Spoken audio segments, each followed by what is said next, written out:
और ग्वालियर में क्या तस्वीरें वो आपको दिखाते हैं। दरअसल प्रियंका गांधी पहुंची हैं, बड़ी जन आक्रोश रैली कर रही हैं, क्षेत्र में आई हती संबोधित कर रही है प्रियंका गांधी। रानी लक्ष्मीबाई की कहानी खूब सुनाई हती।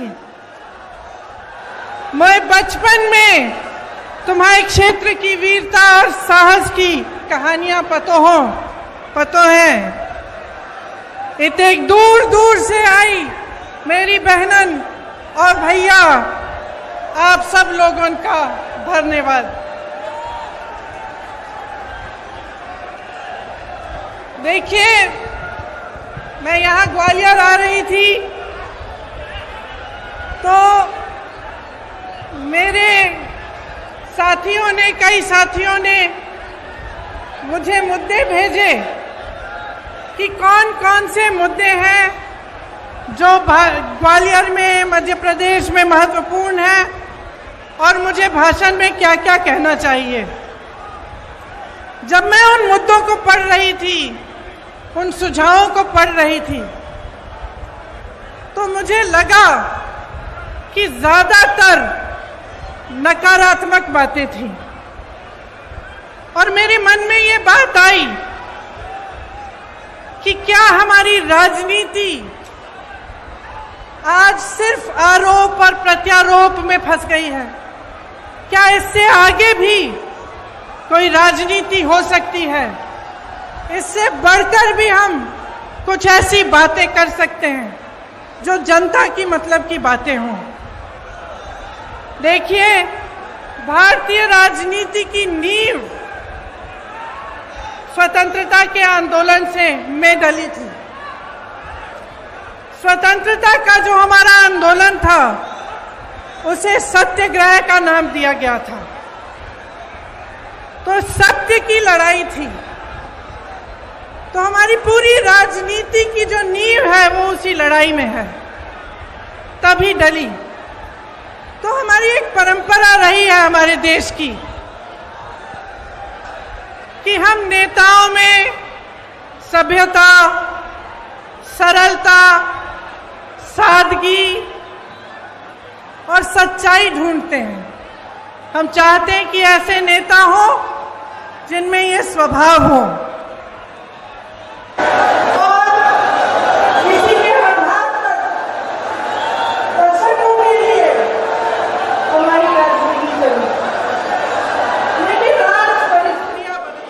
अहंकार की राजनीति चलती है।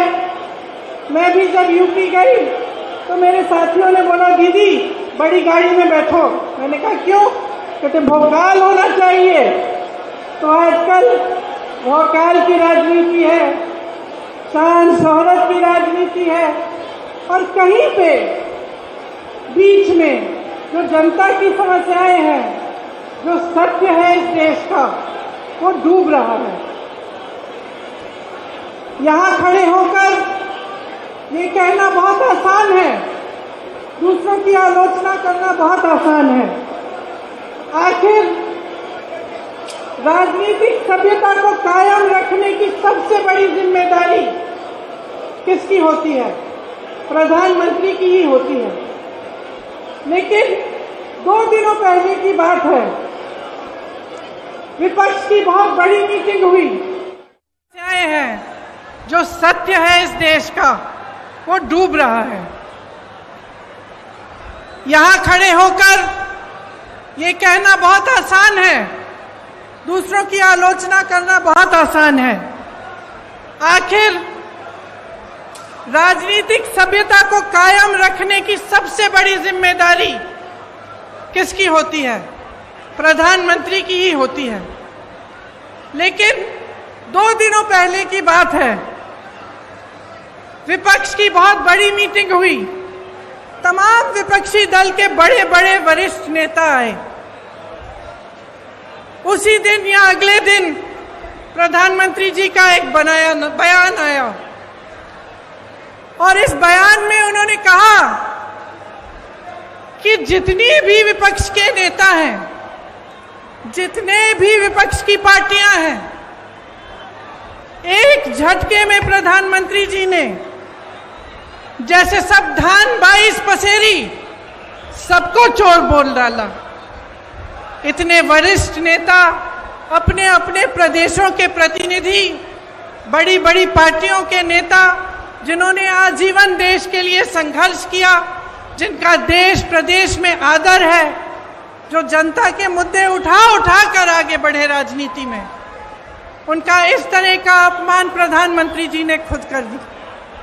और दूसरी तरफ देखिए, मणिपुर में 2 महीनों से पूरा प्रदेश जल रहा है, घरों में आग लगाई जा रही है, मार काट हो रही है आपस में, महिलाओं के साथ भयावह अत्याचार हो रहा है, बच्चों के सर पर छत नहीं रहे, और हमारे प्रधानमंत्री जी ने 77 दिन के लिए कोई बयान ही नहीं दिया इस पे। वहां पे एक्शन लेना छोड़िए, एक लफ्ज नहीं कहा। कल मजबूरी में, क्योंकि एक इतना भयावह वीडियो वायरल हुआ कि वो फिर चुप नहीं रह पाए, तो मजबूरी में कल एक बयान दिया उन्होंने, एक वाक्य बोला, और उस वाक्य में भी राजनीति घोल दी। उस वाक्य में भी उन्होंने उन प्रदेशों का नाम ले लिया जिसमें विपक्ष की सरकार है। तो मैं आपसे पूछना चाहती हूं कि ये जन आक्रोश लिखा है, ये जन आक्रोश किस बात का? ये जन आक्रोश आपके ही मुद्दों पर है कि नहीं है? और यहां खड़े होकर मैं भी इस 30 मिनट के भाषण में 10 मिनट प्रधानमंत्री जी की आलोचना कर सकती हूं। 10 मिनट के लिए मैं ये कह सकती हूं कि कितनी घोषणाएं, नकली घोषणाएं की, कितने घोटाले किए, कितने नाटक करते हैं शिवराज जी। और मैं 10 मिनट के लिए सिंधिया जी के बारे में भी बोल सकती हूं कि किस तरह से अचानक उनकी विचारधारा ही पलट गई। लेकिन आज मैं यहां आपका ध्यान भटकाने के लिए नहीं आई हूं, मैं आपके मुद्दों पर बात करने आई हूं। और आज जो सबसे बड़ा मुद्दा है आपका, मैं जानती हूं क्या है, महंगाई का मुद्दा है। सबसे बड़ा मुद्दा आज महंगाई है। और मैं सिर्फ सब्जी, फल, आटा, गेहूं, इस सब की मैं महंगाई नहीं कह रही हूं। ये तो है ही, जब टमाटर 150 रुपए में आप खरीद नहीं सकते तो ये तो है ही। लेकिन इस महंगाई से किस तरह आपकी कमर तोड़ी जा रही है उसकी बात कर रही हूं। मैं वो बात कर रही हूं कि जब घर में इतनी बारिश हो रही है, आजकल छत से कुछ पानी गिर रहा है, आपको मरम्मत करवानी है, वो मरम्मत महंगी हो गई है। आपको किसी के घर जाना है, कुछ ले जाना है उनके लिए, वो खरीदना मुश्किल हो गया है। आपके बच्चों की फीस भरना मुश्किल हो गया है। इतनी बारिश में जो बच्चे स्कूल पाठशाला तक जा रहे हैं, उनके लिए छाता खरीदना मुश्किल हो गया है। आपके पूरे जीवन पर एक बहुत बड़ा बोझ बन गई है ये महंगाई। तो ये सिर्फ टमाटर के भाव की बात नहीं है, ये बात आपके जीवन की है कि किस तरह आप गुजारा कर पा रहे हैं, मैं समझ नहीं पा रही हूं। मेरी बहनें यहां बैठी हैं, सबसे बड़ा बोझ इन पर है, समाज का बोझ, महंगाई का बोझ मेरी बहनें उठाती हैं सबसे ज्यादा। आज रसोई के लिए सामान खरीदना है, तेल खरीदनी है, वो भी नहीं मिलती। गैस का सिलेंडर मिलता तो था, उसमें गैस भरना ही मुश्किल हो गया है। आज आपको खरीदने जाना है तो 1000 रुपए से कम नहीं मिल रहा। बच्चों की परवरिश कैसे होगी? सुबह उठ के आप अगले दिन का सामना कैसे करते हैं? कोई बीमार पड़ जाता है तो घबराहट उनकी भी होती है और इस बात की भी होती है कि मैं दवाई कहां से खरीद के लाऊं। घर पे बीमार पड़ा है, लेकिन दुकान जाकर इतनी महंगाई है कि दवाई ही नहीं मिलेगी, मैं क्या करूं? आज ये है आपकी परिस्थितियां। तो इस बीच मुझे उचित नहीं लगता कि यहां आकर मैं फिजूल की बातें करूं, मैं दूसरों की बार बार आलोचना करती रहूं। मुझे ये उचित लगता है कि हर चुनाव में, हर प्रदेश में, हर गांव में, हर मोहल्ले में जब कोई नेता जाता है तो उसे जनता के मुद्दों पर बात करना पड़ेगा, उसको बताना पड़ेगा कि ये महंगाई क्यों है, कि महंगाई के साथ साथ इतनी बेरोजगारी क्यों है, कि एक ऐसी सरकार क्यों है आज हमारे देश में जिसने पूरी की पूरी देश की संपत्ति एक या दो बड़े बड़े बिजनेस वालों को बेच दी। जहां से आपको रोजगार मिलता था, उन कंपनियों को जब इन्होंने अपने मित्रों को सौंपा तो उनको मालूम होगा कि आप बेरोजगार होंगे। आपको रोजगार कहां से मिलता था? पीएसयू से मिलता था, बड़ी बड़ी जो सरकारी कंपनी थी उनसे मिलता था। आपको रोजगार खेती की कमाई से मिलता था, आपको रोजगार सेना से मिलता था, आपको रोजगार छोटे छोटे व्यापार से मिलता था। आज परिस्थितियां क्या हैं? जो बड़ी बड़ी कंपनियां हैं वो तो सारी सौंप दी इन्होंने अपने दोस्तों को। सेना की भर्ती का क्या किया, अग्निवीर का आप जानते हैं। आपका ये जो क्षेत्र है, ग्वालियर का क्षेत्र, रानी लक्ष्मीबाई जी का क्षेत्र है, यहां से तमाम वीर जवान जाकर हमारे सरहद पे खड़े होते हैं। आप जानते हैं सबसे अच्छी तरह कि जब से अग्निवीर की स्कीम आई और 4 साल की सेना में भर्ती कराई गई, तब से क्या स्थिति है। मैं कुछ हरियाणा के नौजवानों से मिली, उन्होंने मुझे बताया कि ट्रेनिंग से ही लोग वापस जा रहे हैं घर। तो कहते हैं कि हम इतनी ट्रेनिंग, इतनी कड़ी ट्रेनिंग कर किस लिए रहे हैं। हम इतनी कड़ी ट्रेनिंग इसलिए कर रहे हैं कि 4 साल बाद हम बेरोजगार होकर वापस आ जाएं, और जब घर आएंगे तो सरकार ने ये परिस्थितियां बना दी हैं कि घर पे भी किसानी से चाहे जितनी भी मेहनत कर लो, इतनी महंगाई है, इतनी मुश्किलें हैं कि किसानी से भी नहीं कमा पाएंगे। तो घर आकर क्या करेंगे? वहां भर्ती के लिए तमाम नौजवान पढ़ाई करते हैं, माँ बाप मेहनत की कमाई से उनके लिए पैसे इकट्ठे करते हैं। कोई 10,000 के ट्यूशन, कोई 20,000 के ट्यूशन करता है, और फिर देखिए पटवारी के इम्तिहान में किस तरह से घोटाला हो गया। तो इन चीजों का समाधान क्या है? आज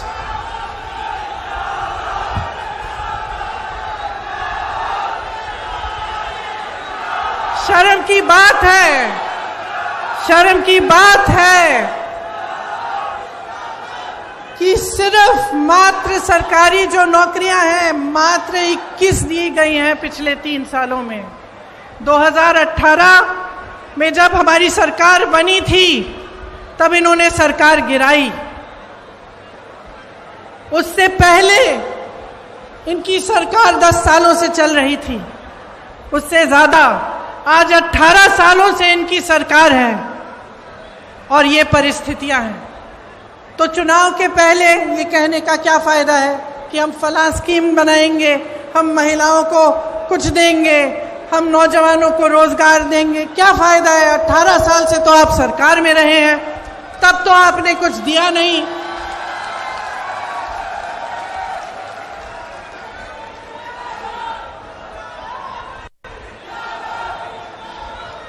तो ये परिस्थितियां हैं, ये सच्चाई है। आपके मुद्दे क्या हैं?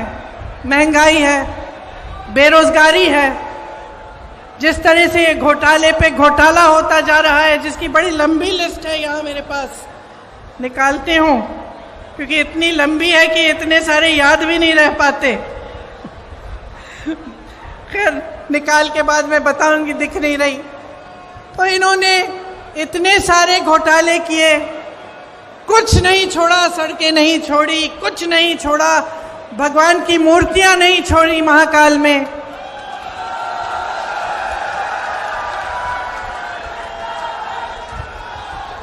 देखिए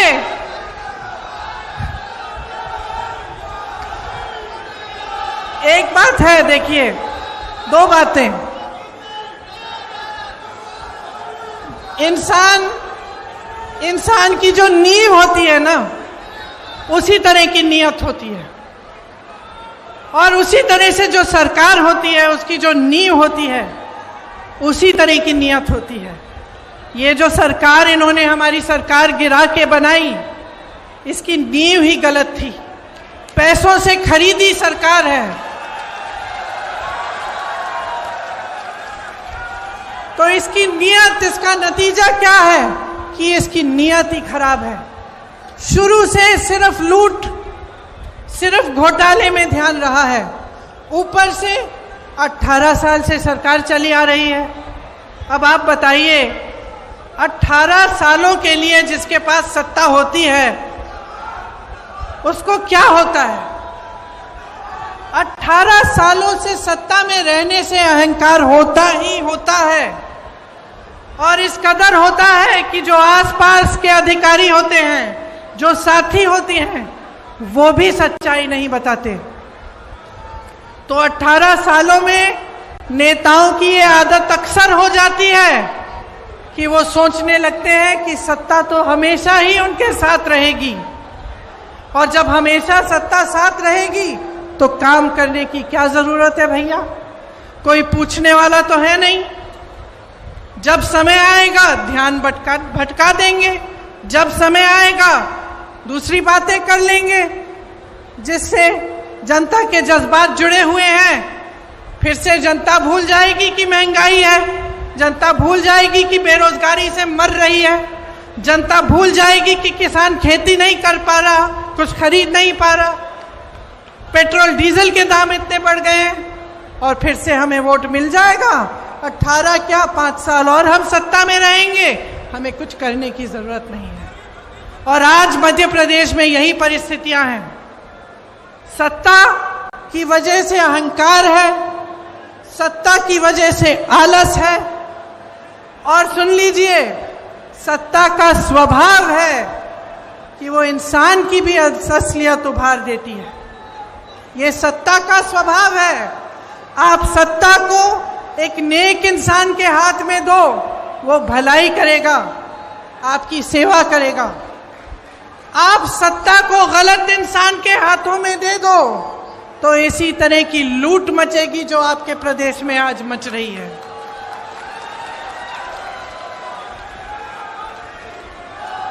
महंगाई, बेरोजगारी से समाज में तनाव बढ़ता है। जब समाज में तनाव बढ़ता है तो अत्याचार बढ़ते हैं, और अत्याचार हमेशा उन्हीं पर होते हैं जो ज्यादा कमजोर हैं। आप सब ने देखा कि आदिवासियों के साथ किस तरह की हरकतें की जा रही हैं। आपने देखा कि इनके शासनकाल में दलितों के साथ कितने अत्याचार हो रहे हैं। महिलाओं की तो हम बात ही ना करें, हर रोज बलात्कार होता है। एक तरफ आपके अखबारों में बड़े बड़े इश्तिहार हैं इनकी सरकार के, और दूसरी तरफ ये खबरें कि किसी भाजपा के नेता के बेटे ने किसी के बलात्कार किया है, उसका आरोपी है, या फिर किसी महिला की छेड़छाड़ की है।